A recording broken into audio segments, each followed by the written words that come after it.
5000 साल पहले ही श्री कृष्ण ने बता दिया था क्वांटम फिजिक्स का रहस्य। अमेरिका से लेकर चीन तक के वैज्ञानिकों ने माना कि गीता में मौजूद हैं साइंस के सारे राज। मल्टीवर्स से लेकर टाइम ट्रेवल तक का सिद्धांत मौजूद है गीता में। अल्बर्ट आइंस्टाइन से लेकर परमाणु बॉम्ब बनाने वाले ओपेनहाइमर तक को मिला था गीता से ही ज्ञान। वैज्ञानिक एक बार फिर से बोले कि गीता को जिसने जान लिया उसने दुनिया को जान लिया। दोस्तों, महाभारत के युद्ध में श्री कृष्ण ने अर्जुन से कहा था कि हे अर्जुन, दुनिया के कण कण में मैं ही हूँ, हर चीज में मैं ही हूँ और इस जगत में मौजूद हर वस्तु का अस्तित्व मुझसे ही है। सब कृष्ण है और उसके सिवा कुछ भी नहीं है।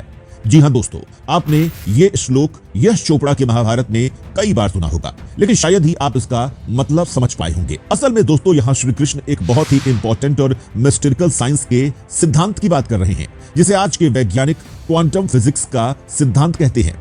जी हाँ दोस्तों, वही क्वांटम थ्योरी का सिद्धांत जिस पर हॉलीवुड में मार्वल की एवेंजर से लेकर इंटरस्टेलर मूवी बनी है, जिसके बारे में हम इंसान कुछ ही सालों पहले जान पाए हैं। उस सिद्धांत के बारे में श्री कृष्ण ने गीता का ज्ञान देते हुए अर्जुन को कई हजार साल पहले ही बता दिया था।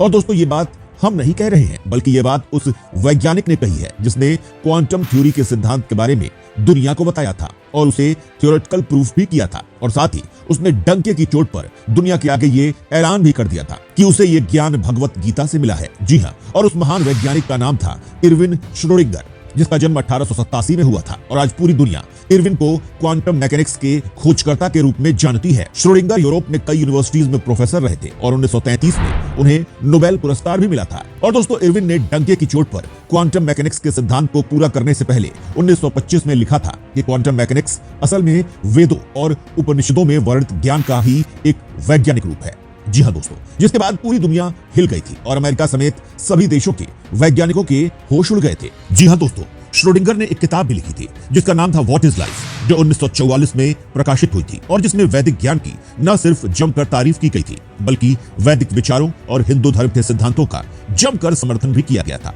और दोस्तों, गीता को परम विज्ञान बताने वाले बस यही वैज्ञानिक नहीं थे जिसने इतनी बड़ी खोज की थी, बल्कि डीएनए कोड की खोज करने वालों में से एक फ्रांसिस क्रिक ने भी डंके की चोट पर कहा था कि वो भगवत गीता का ज्ञान ही था जिसने उन्हें इतनी बड़ी खोज की राह दिखाई। साथ ही आपको यह भी बता दें दोस्तों कि श्रोडिंगर हमेशा अपने बिस्तर के पास हिंदू धर्म ग्रंथों की एक कॉपी रखते थे। वो वेद, योग और सांख्य दर्शन के ग्रंथ रोजाना पढ़ते थे और पसंदीदा उपनिषद और भगवत गीता को वो परम ग्रंथ मानते थे। इस्लाम और ईसाई धर्म को तो श्रोडिंगर ने खारिज कर दिया था और कहा था कि इन धर्मों में वो ज्ञान नहीं है जो उन्हें हिंदू ग्रंथों से मिलता है।